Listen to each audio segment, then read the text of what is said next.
If you're seeing this video and you didn't come from my Instagram story, basically the story was just about, it was like a video. I'll put the clip in, I'll put the video in, but it was like an Instagram reel that was like, you know those videos where it's like modern art, or yeah, modern art versus real art. It was just like one of those that was saying, you'll see it, but yeah, it was a reaction to that. And also, I lied in the video by accident because I didn't know what I was talking about. Modern art started in around 1905. Or actually, modern art started in the late 1800s. And I accidentally just lied. But Expressionism started in 1905, and I feel like that's what most of modern art that people don't like, that's what they're talking about. So yeah.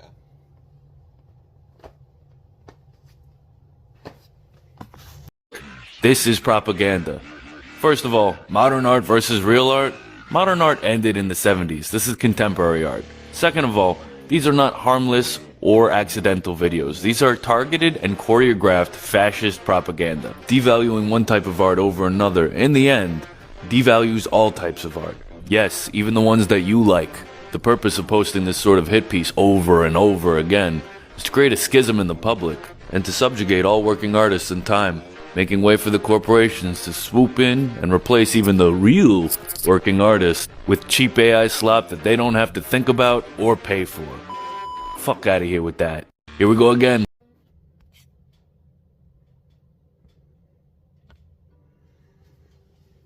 Okay. So the big question is hatred for modern art and contemporary art fascist? I don't think so. I don't think it is necessarily, but I do think it's bad, and I think it's short-sighted, and I think it's very reductive. Because on the one hand, there has definitely been fascist pushback on modern and contemporary art, obviously, because fascism is about aesthetics, and it was not just about aesthetics, but it's the cultural myth that fascism attempts to create is based on aesthetics, and the aesthetics of the party are the aesthetics of any certain fascism. So obviously you see, like, in Germany you saw, like, the degenerate art exhibits, that kind of stuff. But that wasn't just, like, because I guess back then it would sort of be modern art, because you were just kind of going into it was almost modern art, I feel like, at that time. I don't have the periods perfect, but, like, if you think of Pollock, that happened after World War II. That kind of abstraction, but non-representational paintings definitely happened before World War II, and that's what the degenerate art exhibits were about. And there has been fascist and fascist adjacent, nationalist, conservative backlash against modern art and against contemporary art. And one of my favorite examples of that, because I love the artist so much, or I love the art so much, is Who's Afraid of Red, Yellow, and Blue? That, I think, is a tremendous series of paintings.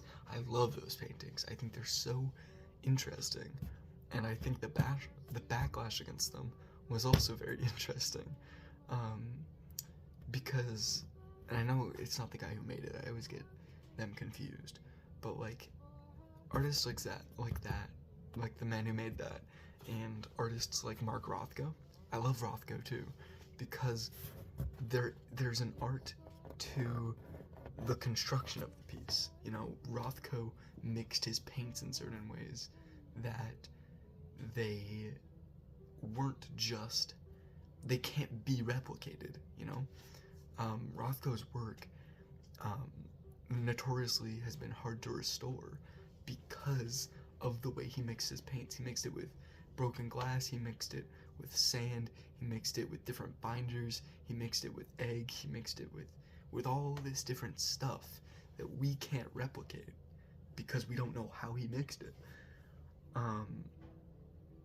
And so there's an artistry to that, but also there's in defense of contemporary art. Is that not just interesting? Is the performance of it not just interesting? Like there's this one that people hate for some reason, and it's this guy making his own ink and then just rubbing it on the paper around him, and the art is seeing him make the ink and then wasting it. Is that not interesting? Is that not inherently interesting? Is even the ones that are, like, in my opinion, stupid, like the one where they like slack off the butter with like the I'm trying to remember the ones I'm thinking of,